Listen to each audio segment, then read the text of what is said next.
Alors, à son arrivée au pouvoir, tout le monde le critiquait partout, de gauche à droite. Il est populiste. Il parle trop. Il fait tout. Il parle trop. Il est bavardard. Mais en seulement quelques années, pas 5 ans, 3 ans de pouvoir, ce qu'il a réalisé, il n'y a aucun président dans la sous-région qui a ce bilan. Je parle du capitaine Ibrahim Traoré. Le capitaine Ibrahim Traoré est un homme visionnaire. C'est un homme visionnaire. Tellement visionnaire qu'il est chuchoté de partout. De l'Afrique francophone à l'anglophone au lusophone. De l'Europe jusqu'en Amérique. Aux Caraïbes. Partout.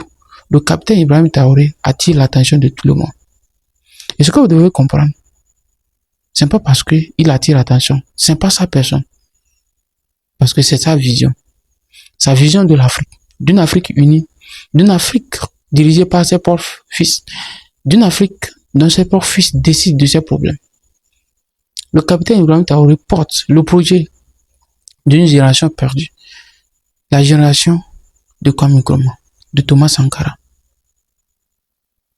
de Ibn Amin Dada, de beaucoup de leaders africains, de Sylvanus Olympio, de Ounyemé du Cameroun, de beaucoup et de beaucoup que je ne peux pas citer. Vous savez, quel a été l'horreur de ces dirigeants? Quel a été le point de chute de tous ces leaders que je cite le nom? Parce que ces personnes portaient la vision d'une Afrique libre, d'une Afrique unie, tenue par ses propres fils, tenue par ses propres enfants. Et aujourd'hui, quel est l'espoir de cette Afrique? Cette Afrique-ci, est-ce qu'un jour pourrait en inspirer, pourrait devenir, ou bien ceux qui seront là demain pourront s'engager sur la voie de ces personnes? Aujourd'hui, celui qui incarne la personnalité de toutes ces personnes, c'est le capitaine Ibrahim Traoré, le général Assimi Goïta et Tiani. Vous comprenez ceci? L'Afrique n'a pas besoin d'hommes forts, ni de constitution, d'institutions fortes, comme le disait Barack Obama. L'Afrique a besoin d'un homme engagé, d'un homme visionnaire, d'un patriote, de quelqu'un qui a une vision de développement, de quelqu'un qui est à l'écoute quotidienne de son peuple. Les pays africains ont besoin de ça. Les pays africains n'ont pas besoin de cela, qu'ils pensent que leur développement, notre développement, vient de l'Occident.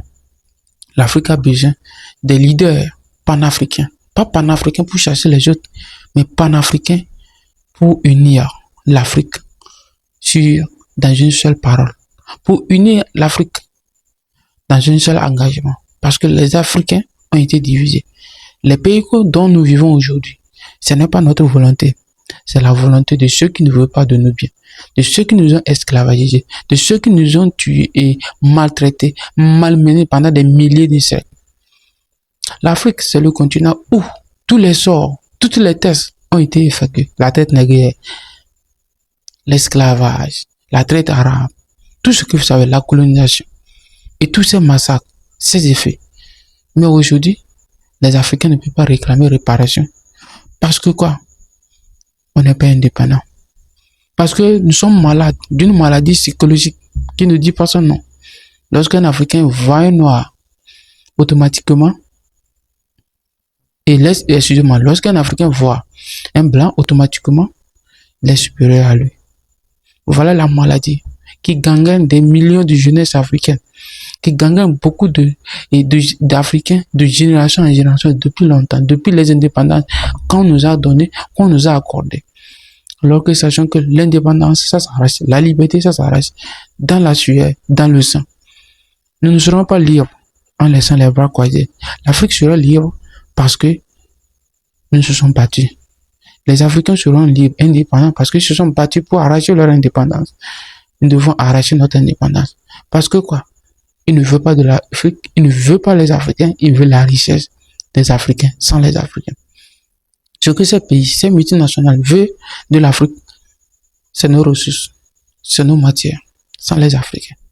Et quand vous branchez, vous êtes l'ennemi.